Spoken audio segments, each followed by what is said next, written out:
도널드 트럼프 전 대통령이 바이든에 대해서 또 한번 비판을 하는 그런 글을 트루스 소셜에다가 올렸는데 이 사진과 함께 올렸습니다. 여기 보시면은 이제 엘리자베스 2세 여왕의 장례식 모습이고요.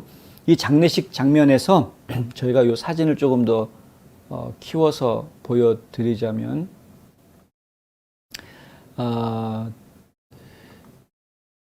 바이든이 앉아있는 자리의 위치가 지금 논란이 되고 있는 겁니다. 화면에 빨간색으로 표시된 내용을 보시면 오른쪽에 빨간색 동그라미가 보이시죠? 그 오른쪽 빨간색 동그라미 위치가 바로 그 바이든의 위치인데 앞줄에서 14번째 줄에 앉아 있습니다. 근데 이 이제 미국 대통령의 자리를 14번째 줄에다가 앉혔다. 그러면 미국 대통령보다 더 중요한 사람이 13줄이나 있다는 이야기냐. 뭐 이제 이렇게 이해가 되는 것이죠. 자세히 보시면 왼쪽에 보면 윤석열 대통령도 나오는데 파란색으로 동그라미 표시된 자리가 윤석열 대통령이 있는 자리인데 바이든과 같은 줄에 14번째 줄에 있죠. 한국 언론들은 이제 윤석열 대통령이 바이든과 같은 줄에 있다라는 데 집중적으로 이야기를 해서 마치 국격에 올라간 것처럼 이야기했으나 하지만 정작 트럼프가 봤을 때는 야 이거 왜 이런 푸대접을 받아야 되느냐. 나는 분명히 내가 대통령이었다면 이런 자리에 앉지 않았을 거다라고 이야기를 하면서 이 왼쪽 화면에 보시는 게 이제 트루스 소셜에 올린 글인데요. 이 맨 위에 있는 문장이 바로 그겁니다. 맨 마지막 이렇게 나오죠. Location is everything. 위치가 모든 것이다. 이 부동산뿐만이 아니라 모든 사업체들이 전부 다 마찬가지 이 개념 아닙니까? 그러니까 결국에는 로케이션이라는 말이 있을 정도로 위치가 얼마나 중요한지를 이야기하는 것인데 이게 부동산만 그런 게 아니다. 정치에서도 모든 사업에서도 위치가 모든 것이다. 이게 이제 트럼프 대통령이 하는 이야기이고요. 근데 좌파 언론이긴 하지만 가디언 쪽에서 이야기하는 건 이제 설명을 해줍니다. 왜 바이든이 이렇게 앉을 수밖에 없었는가? 어제 런던에서 장례식에 정작 트럼프는 초청받지 못했다라는 이야기도 보도가 됐고요. 바이든하고 질 바이든 영부인은 교통체증 때문에 12분 정도 늦게 도착했다라는 이야기가 나옵니다. 그리고 다른 외국 고위 인사들과 함께 버스를 타라라고 영국 정부에서는 가이드를 해주었는데 대신에 바이든은 영국 정부에 요청을 해서 중무장한 개인 대통령 리무진을 타고 그 장례식장까지 올 수 있도록 특별히 배려를 받았다. 이게 이제 가디언에서 내보낸 보도이고요. 가디언 입장에서 봤을 때는 영국 정부나 왕실이 바이든한테 지금 특별하게 대우해 준 것처럼 이야기를 하고 있습니다.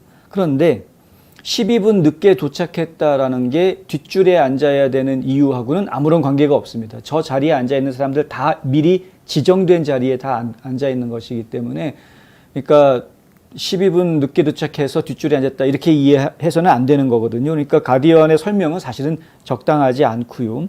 그리고 다른 외국 고위 인사들 버스 타고 오라고 이야기한 것과 바이든한테 리무진 타고 올 수 있게 배려해 준 것을 또 동일선상에 놓는 것도 적절치 않습니다. 이런 식의 설명은 미국 대통령과 다른 나라 대통령들을 다 동급으로 취급하는 그런 발상에서 나올 수 있는 설명이기 때문에 사실은 우리는 이제 그걸 용납할 수는 없는 거고요.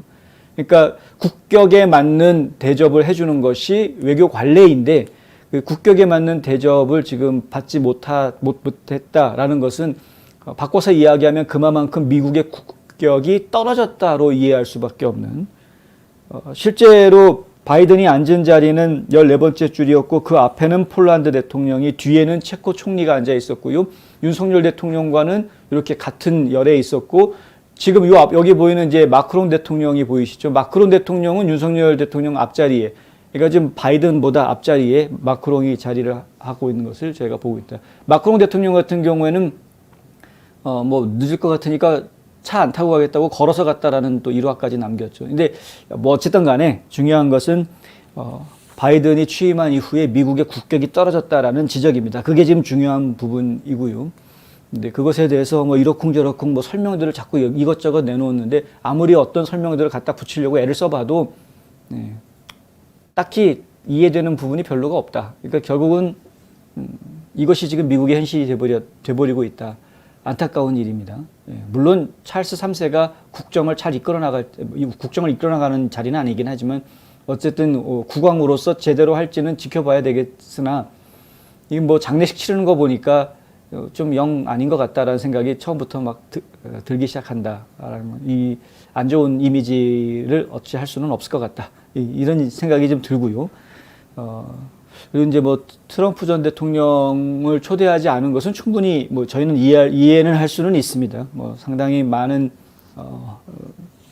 외부 인사들을 영접을 해야 되는 상황이어서 전직 대통령들까지 일일이 다 챙겨야 될 수는 없는 거니까. 그러고 보니까 또 가디언이 굳이 트럼프가 초청받지 못한 반면 뭐 이런 식으로 기사를 내보내는 그것도 좀 말이 안 되는 이야기였죠. 어차피 전직 대통령 다른 나라도 부른 사람이 없는데, 그러니까 이제 이 예전에 맞지 않는 거였기 때문에 굳이 그 얘기를 꺼내는 것은 트럼프와 바이든을 비교하려는 이상한 행동인데, 하여튼 좌파 언론들이 자꾸 이 이상한 잔재주를 부리는 것이 저희는 기분이 좀 좋지는 않다.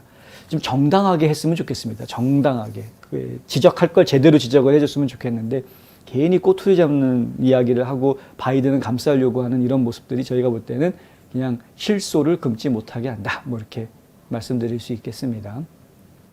어쨌든 여왕은 갔습니다. 여왕은 갔고 이제 이 혼란한 시기에 영국이 어떤 영향력을 갖게 될지, 그리고 이 호탁한 시기에 영국과 미국의 관계가 앞으로 어떻게 전개될지 저희는 굉장히 관심 있게 좀 지켜봐야 될 부분입니다. 더군다나 러시아, 중국이 참 심상치 않은 그런 모습들을 보이고 있는 상황에서 영국과 미국의 관계가 이러한 일로 인해서 나빠지거나 안 좋아 서먹해지는 그런 상황이 벌어져서는 안 되겠다. 네, 그 정도 말씀 정도는 드릴 수 있을 것 같습니다.